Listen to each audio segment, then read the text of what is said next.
ऐसी विशेषताएं जो कि पदार्थ की मात्रा के ऊपर निर्भर करती है उसे हम कहते हैं एक्सटेंसिव प्रॉपर्टी। ठीक है, और ऐसे पदार्थ के गुणधर्म जिसमें कि उसकी जो पदार्थों की विशेषता होती है वो उसमें उपस्थित पदार्थ की मात्रा के ऊपर निर्भर नहीं करती, तो वो कहलाती है आपकी एक्सटेंसिव प्रॉपर्टी। जैसे कि इसमें हमने देखा कि कौन हो गया ऐसी चीज़ की जो कि जैसे आपने देखा सरफेस टेंशन हो गया, ठीक है, आपकी स्पेसिफिक हीट हो गई, मोलर हीट कैपेसिटी हो गई, विस्कोसिटी हो गई, ये सारी चीज़ें क्या हो जाती है, ये होती है आपकी इंटेंसिव प्रॉपर्टी। ये पदार्थ के ऊपर निर्भर नहीं करती। मतलब सरफेस टेंशन मतलब जितना एक बूंद का सरफेस टेंशन होगा उतना ही 1 लीटर पानी का भी सरफेस टेंशन होगा और उतना ही 1 टन पानी का भी सरफेस टेंशन होगा, या 100 लीटर पानी का भी सरफेस टेंशन उतना ही होगा। ठीक है, ये हो गई हमारी विशेषताएं। विस्कोसिटी की अगर बात करते हो तो एक बूंद की जितनी विस्कोसिटी होगी उतनी ही विस्कोसिटी आपकी 1 लीटर बूंद की या 1 लीटर पानी की भी उतनी ही विस्कोसिटी होगी। ठीक, तो ये ऐसी विशेषताएं जो कि पदार्थ की मात्रा के ऊपर निर्भर नहीं करती है ना, वो कहलाती है आपकी इंटेंसिव प्रॉपर्टी। ठीक, अब हम जानते हैं state and function. State and state function ये क्या होते हैं? तो स्टेट मतलब होती है किसी चीज़ की पदार्थ की अवस्था है, और उसकी बाद स्टेट फंक्शन देखा तो अवस्था से उसका जो कार्य कैसे होता है उसकी बात की जा रही है, तो वो कहलाया आपका स्टेट फंक्शन। अब जैसे देखा है स्टेट वेरिएबल मतलब जो उसकी अवस्था है वो कैसे वेरिएबल होती है, वेरी करती मतलब बदलती कैसे है।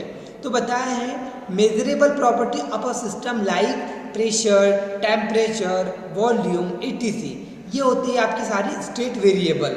ठीक, ये अवस्था के अकॉर्डिंग निर्भर करती है। जैसे कि हमने देखा कि ठोस वस्तु है, तो ठोस वस्तु के ऊपर, ठोस अवस्था में कोई वस्तु तो उसके ऊपर अलग प्रेशर होगा। कोई अवस्था है लिक्विड है, जैसे पानी का एग्जांपल लेते हैं, पानी बर्फ अवस्था में मतलब ठोस अवस्था में है तो उसके ऊपर कुछ और प्रेशर होगा। फिर अगर हमने देखा तो अगर वो पानी लिक्विड अवस्था में तो कुछ और प्रेशर होगा, गैसीय अवस्था में मतलब भाप के रूप में तो उसके ऊपर अलग प्रेशर होगा। तो वही बात किया है कि क्या क्या फंक्शन होते हैं उसके और क्या क्या प्रभाव होते हैं उसके। State describe the value of these variable, मतलब बताया है कि स्टेट को कैसे डिस्क्राइब करते हैं, उनके वैल्यू से, और जो कि समय के साथ में बदलते रहते हैं। ठीक है, जो बदलने वाली उसकी वैल्यू होती है उसकी वैल्यू के अकॉर्डिंग हम उसे क्या करते हैं, अलग अलग समय के अनुसार परिवर्तित करते हैं। When one or more variable change the system the change to new state, मतलब बताया है कि भाई कोई चीज़ अपनी अवस्था में परिवर्तन करती है। जैसे मान लीजिए हमने पानी को ठोस रूप में था मतलब बर्फ बना था, उसको हमने लिक्विड फॉर्म में कन्वर्ट किया तो उसने क्या किया, अपने स्टेट को कन्वर्ट कर लिया, चेंज कर लिया। ठीक है, आपने देखा macroscopic property of a system depend on the state variable. Macro मतलब बड़े स्तर की जो प्रॉपर्टी होती है कोई भी चीज़ की, है ना, वो कहलाती है आपकी मैक्रोस्कोपिक, और माइक्रोस्कोपिक मतलब छोटी छोटी चीज़ें। ठीक, अब बड़ी और छोटी चीज़ों ये कैसे समझेंगे, तो हमने बताया कि जैसे कि हमने देखा कि रोटी किससे मिलकर के बनी होती, तो हमने बताया आटे और पानी को मिक्स किया तो हमारी उसमें रोटी बन गई। लेकिन ये हो गया उसकी मैक्रोस्कोपिक स्टडी कि हमने देखा कि बड़ी बड़ी चीज़ें कौन कौन सी होती है, किस किस चीज़ों से मिलकर बनी होती है। लेकिन अगर हम देखें कि हम बोले कि नहीं मैक्रोस्कोपिक लेवल पे बताओ कि रोटी किससे मिलकर बनी होती है, तो हमने बताया कि आटा होता है, मतलब गेहूँ हुआ, गेहूँ का आटा बना, आटे के छोटे छोटे कण होते हैं, कण मतलब तत्व हो गए, उसके तत्व काहे से मिलकर बने हो गए, तो जैसे कण लिया तो अणु से मिलकर हुए, अणु किससे मिलकर हुए तो परमाणु से मिलकर बने हुए, परमाणु किससे मिलकर बने तो इलेक्ट्रॉन, प्रोटॉन, न्यूट्रॉन, इसकी सूक्ष्मतम इकाइयाँ होती है। ये जो देखा हमने ये हो गई माइक्रोस्कोपिक, और मैक्रो मतलब हमने जो बताया कि बड़े स्तर की जो चीज़ें होती है।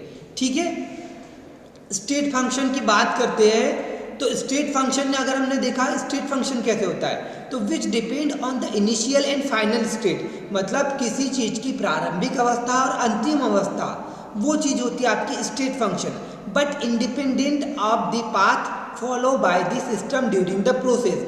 अब इसमें पाथ को मान्य नहीं रखा जाता कि वो किस पाथ से होकर के आया है, बस इसमें ये देखा जाता है स्टेट फंक्शन में कि कोई चीज़ जो है वो स्टार्टिंग में कैसी रही थी और अंत में कैसी रही है। मतलब हमने जैसे देखा चाय बनाना स्टार्ट किया, ठीक है, तो चाय बनाने के समय हमने देखा कि हमने उसमें शक्कर, चाय पत्ती, पानी, दूध ये सब ऐड किया, तो उस समय उसका कलर क्या था, वो कैसी दिख रही थी, है ना। अब उसकी क्या अवस्था थी, और हमने देखा जैसे ही हमने उसको गैस पे रखा और बनाया चाय, तो चाय बनने के बाद में कैसा टेस्ट रहा, कैसी दिख रही है वो, क्या कलर था उसका।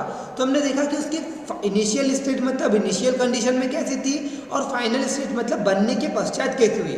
अब हमने इसके बीच का फंक्शन नहीं देखा, बात नहीं देखा कि चाय को हमने क्या स्टोव पे बनाया, क्या हमने क्या चाय को गैस पे बनाया या फिर चूल्हे पे बनाया या सौर ऊर्जा की उपस्थिति में बनाया, ये हमने देखते, ये हो जाएगा उसका पाथ हो जाएगा।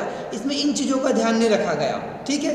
एग्जाम्पल में दिया है मास बोला इनिशियल टू फाइनल, PVT मतलब P फॉर होता है प्रेशर, T फॉर होता है टेम्परेचर, V फॉर होता है उसका वॉल्यूम।